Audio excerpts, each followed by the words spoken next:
So that speaks to the obsession with the customer experience. So one of the defining aspects of your approach to Amazon is just being obsessed with making customers happy. I think companies sometimes say that, but Amazon is really obsessed with that.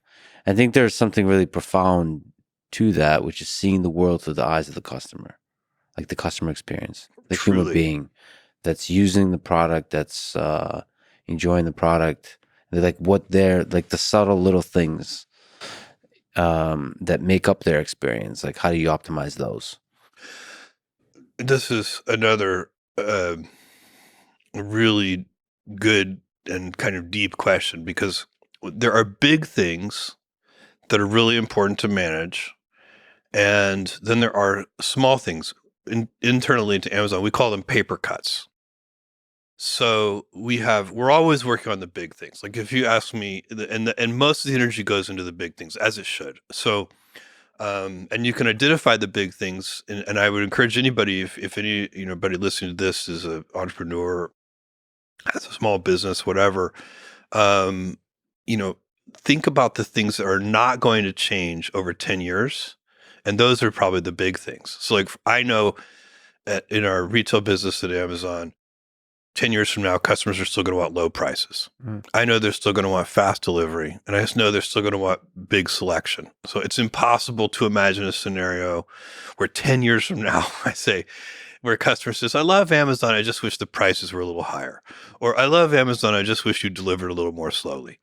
So when you identify the big things, you can tell they're worth putting energy into because they're stable in time. Okay. But you're asking about something a little different, which is in every customer experience, there are those big things. And by the way, it's astonishingly hard to focus even on just the big Hmm. things. So even though they're obvious, they're really hard to focus on. But in addition to that, there are all these little tiny customer experience deficiencies. And we call those paper cuts. And we make long lists of them. And then we have dedicated teams that go fix paper cuts because the teams working on the big issues never get to the paper cuts. They never work their way down the list to get to, they're working on big things as they should and as you want them to. And so you need special teams who are charged with fixing paper cuts. Where would you put on the paper cut spectrum the buy now with one click button, which is I think pretty genius. So to me, like, okay, my interaction with things I love on the internet. There's things I do a lot. I maybe representing a regular human. I would love for those things to be frictionless. For example, booking airline tickets.